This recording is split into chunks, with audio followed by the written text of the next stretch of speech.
La tinta de los estudiosos dura más que la sangre de los mártires, dice un viejo proverbio irlandés, el cual ha sido constatado y comprobado por Sun Tzu en el arte de la guerra.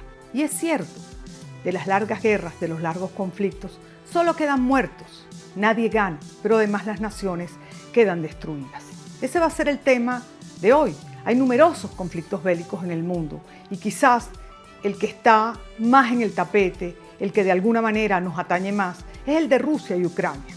En otras ocasiones hemos tenido al profesor Jonathan Benavides para conversar sobre la guerra entre Rusia y Ucrania. Así que los invito a que me acompañen esta noche en esta conversación. Gracias.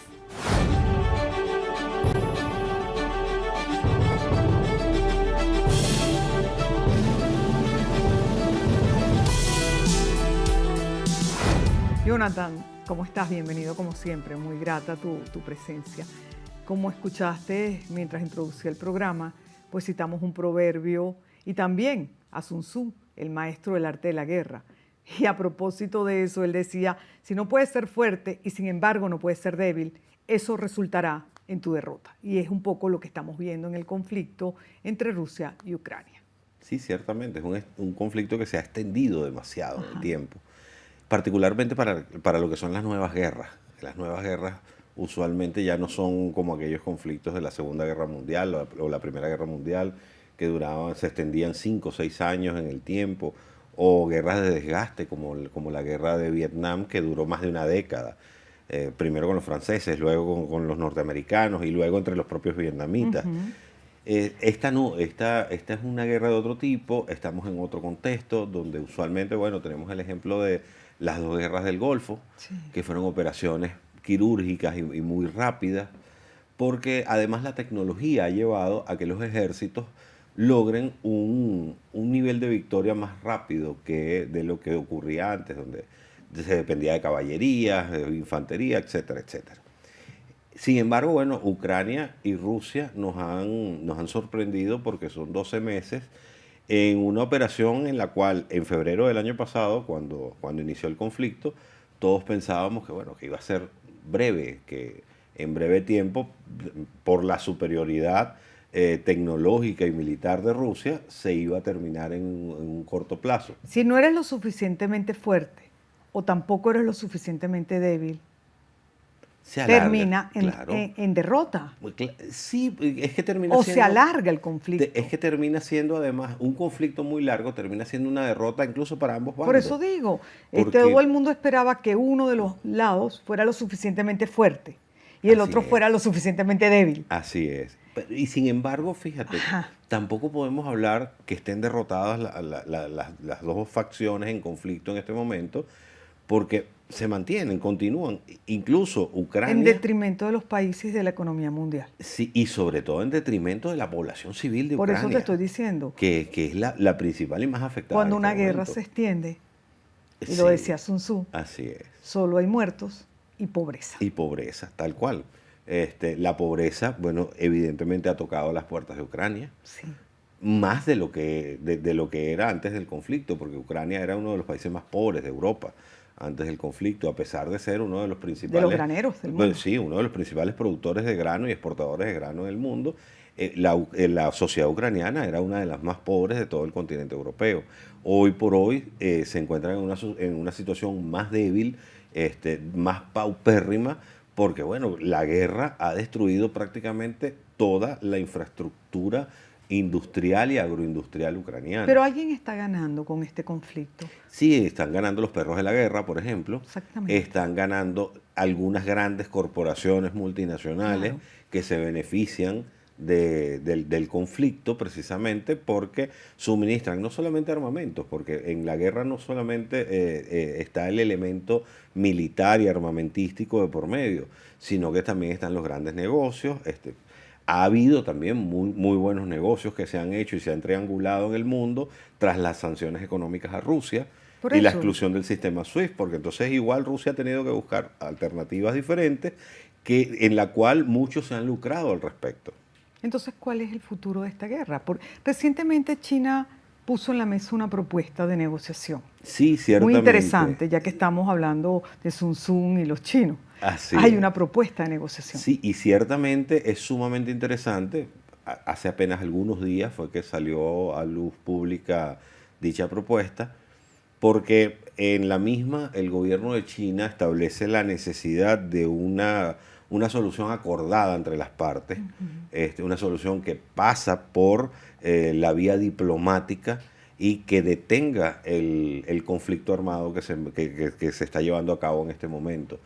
Pero lo interesante es que al leer esa propuesta de China, nos encontramos con una gran sorpresa, porque los que leemos entre líneas ese tipo de documentos, encontramos una dura, pero muy dura posición frente a Rusia. Por ejemplo, Bueno, por ejemplo, China involucra en la discusión del documento el tema de la soberanía. Y al hablar de la soberanía, sí, en cierto sentido podemos decir que a Rusia le beneficia, en sentido que Rusia ha apelado al discurso de la soberanía por aquello del acercamiento de la OTAN a sus fronteras. Pero lo que realmente subyace entre líneas es el problema de la soberanía violada al espacio ucraniano. Porque es Rusia la que se involucra. Y esto tiene mucho sentido además, porque recordemos que todo este contexto ha avivado en el último año también el voltear la vista hacia China y el área de influencia de China, o sea, lo que es Taiwán, el mar sí, de la sí, China y todo esto. toda la parte de Asia. Sí, donde muchos analistas han insistido en el hecho que China podría tomar la misma posición de Rusia. Y la India. No, pero particularmente con China por el tema Taiwán. Y que de apelar a una invasión a Taiwán. Y sin embargo, China en este documento deja claro que, bueno, a pesar del poder duro que hemos estado demostrando en los últimos meses, en paralelo al problema que ocurre en Ucrania, nosotros no vamos a tomar la decisión o la acción de invadir Taiwán, por ejemplo. El tema siempre es el mismo en medio de los conflictos, sean de la naturaleza que sean los conflictos. Es decir, la geopolítica Sí, juega. La geopolítica tiene sus propios tiempos, al igual que la diplomacia. es así. Pero mientras se arman las negociaciones geopolíticas y se mueven en ese sentido las diplomacias del mundo, pasan meses y pasan años. Ciertamente. Entonces pareciera que los conflictos se vuelven eternos y que en esa eternidad nadie gana, los países quedan destruidos. Sí, porque los tiempos de las relaciones internacionales Son diferentes a los de las personas. Sumamente diferentes. Claro. Incluso los tiempos de las organizaciones internacionales son diferentes también a los tiempos de los individuos que están involucrados en los conflictos. Bueno, por la propia burocracia. Evidentemente, y es que tiene que ser así, no hay ninguna otra manera, porque al fin y al cabo la resolución de conflictos por estas vías son consensuadas. Bueno, y los consensos no son fáciles. A ver, yo disiento de ti, ahí totalmente, porque yo he estado en diferentes negociaciones, en diferentes momentos y circunstancias, y uno tiene que entender que aunque la vía diplomática sea más lenta y tenga sus propios tiempos, la gente sufre. Entonces hay que buscarle la vuelta a que los organismos multilaterales sean un poco más dinámicos, menos burocráticos, y a lo mejor muchos de los organismos internacionales tienen que ser renovados porque la mayoría fueron fundados hace 40, 50, 60 y 100 años y el mundo era otro. Sí, obviamente, incluso las comunicaciones eran otras. Claro. Ya hoy por hoy la globalización y la tecnología nos ha llevado a que la información es inmediata. Tienes selfies de los que están en las trincheras. Así es, ¿no? Y tenemos transmisión en directo. Claro, y estás viendo que mientras un periodista está narrando un hecho, bueno, le está pasando un misil por encima. Así es. El contexto de las organizaciones internacionales era distinto para el momento de su fundación, porque dependíamos del telegrama, el telex, para poder... Entonces la guerra tiene un impacto mediático mayor y un impacto psicológico en los países mucho mayor. Evidentemente, ¿Tú sí crees porque vemos el sacrificio de la gente. ¿Tú sí crees que la propuesta china puede avanzar? Mira, creo que sí, es posible, porque además la propuesta china no no está enfocada desde una visión egoísta, en donde China esté buscando el protagonismo exclusivo. Porque China habla de las grandes potencias, o sea, y los grandes bloques de alianzas en el mundo para que intervengan como mediadores. Obviamente, China se presenta como uno de los principales garantes para un proceso de negociación, ¿ok?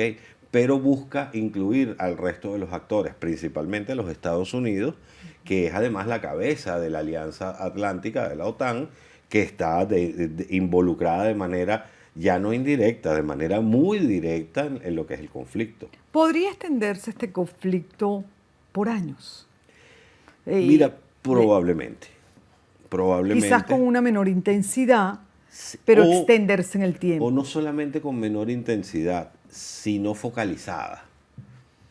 Porque lo que podría ocurrir también, uno de los escenarios posibles, es que se llegue a un alto al fuego, pero queden focos en distintas zonas, no solamente de Ucrania, sino de la propia Europa, donde se presenten este tipo de conflictos. No hay que olvidar, por ejemplo, que Rusia tiene tropas, tiene aproximadamente 3-4 batallones acantonados en lo que es la región de Transnistria. Una región separatista en Moldavia. Estamos hablando ya de un estado distinto a Ucrania, pero con una frontera común con Ucrania. Y donde ellos se autoproclaman que son rusos, porque, bueno, étnicamente es una región que está poblada por rusos, personas de origen ruso.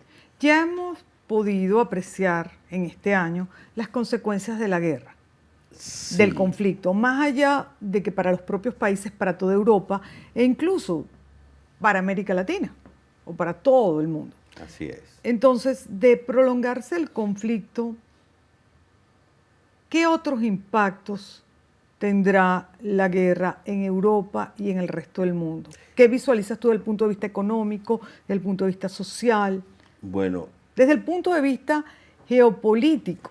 Además del punto de vista económico, social o geopolítico, también hay que tener presente un tema eminentemente de política interna en Rusia.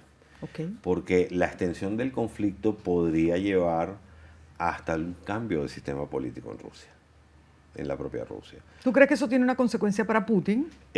Pues que puede tener una consecuencia directa. O sea, no ¿Y tendría una consecuencia para Zelensky o solo para Putin? Es que para ambos, pero el que tiene más que perder en este momento es Putin, evidentemente. Porque Putin es el que es cabeza de una de las grandes potencias. Y en Rusia, en los últimos años, particularmente en los últimos 10 años, se ha presentado una fuerte oposición interna a Putin. Bueno, hemos conocido a muchos líderes de oposición que en Rusia, que bueno, algunos han fallecido, otros están presos. Navalny es un ejemplo de él, de ello, de esto que estamos conversando.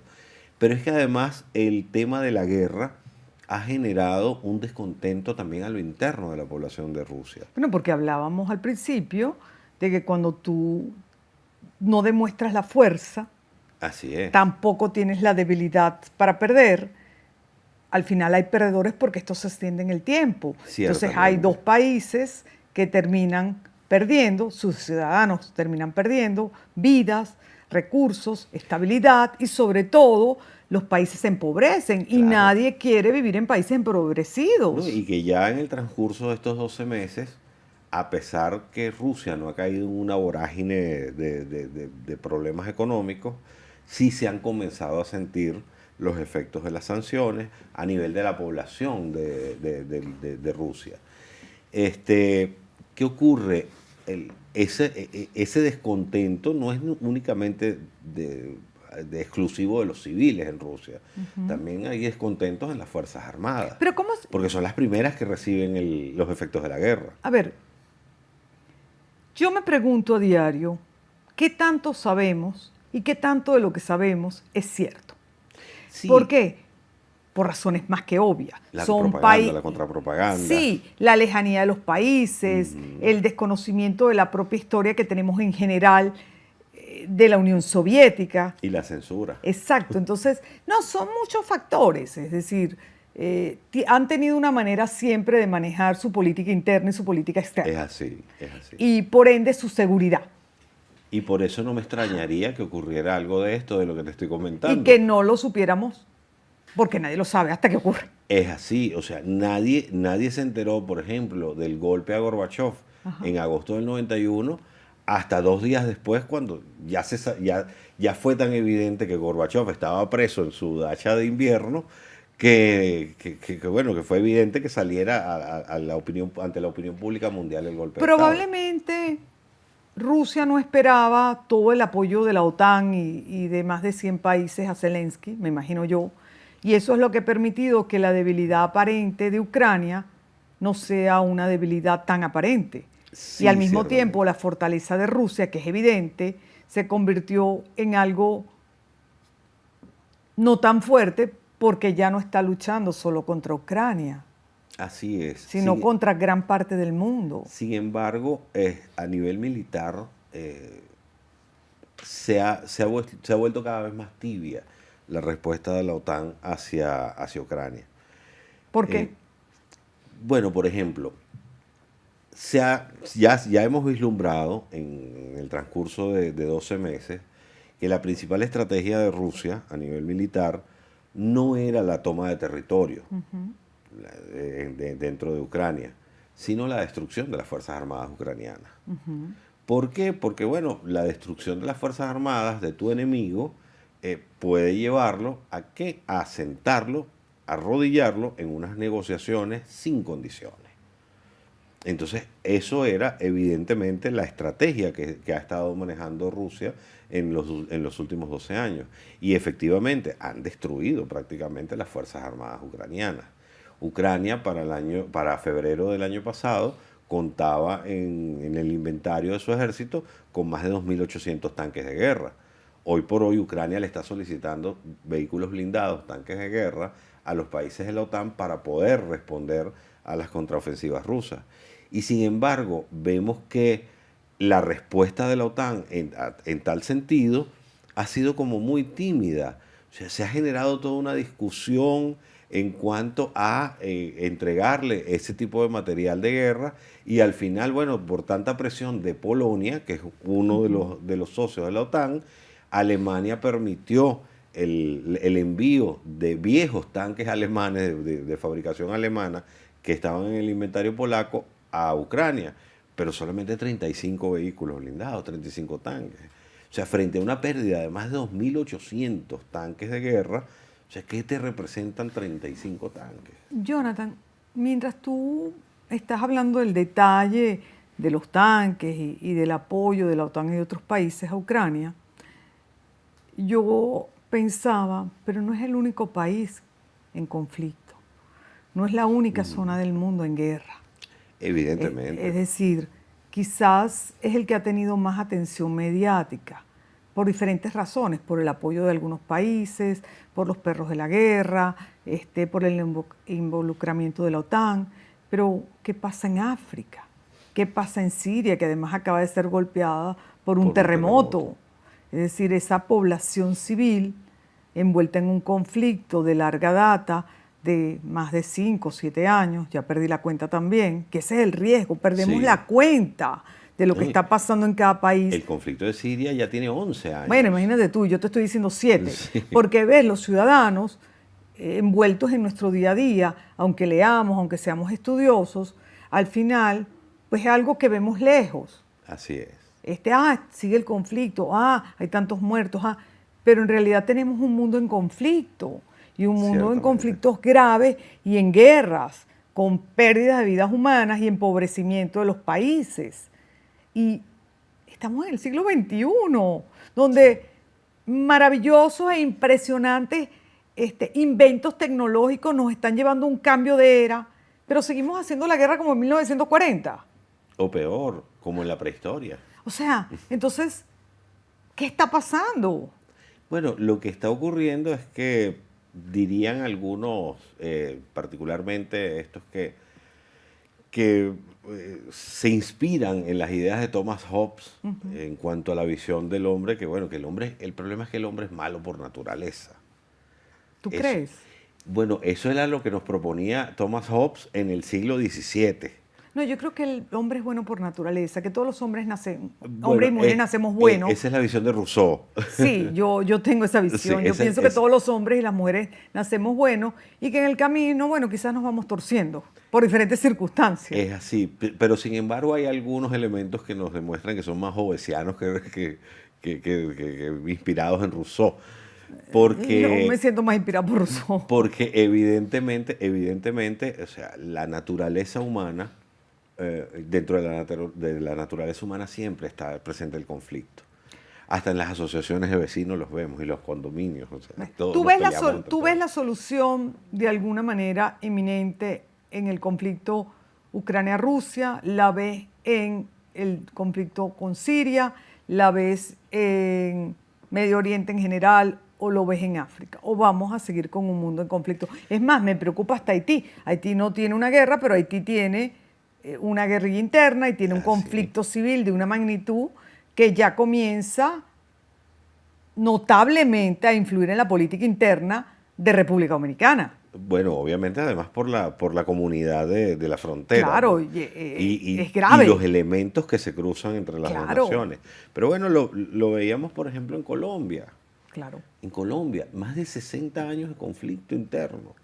O sea, la cantidad de muertos que ha habido en Colombia. Bueno, y sigue, porque en- si necesitan acuerdos de paz, todavía, y Venezuela es parte de esos Exacto. acuerdos de paz, Es así. eso quiere decir que hay un conflicto no resuelto de más de 60 años. Es así, y un conflicto además que comenzó por un tema eminentemente político, por una diferencia de visión entre dos sectores, entre dos factores de la política interna ¿Cómo del comienza país. todo?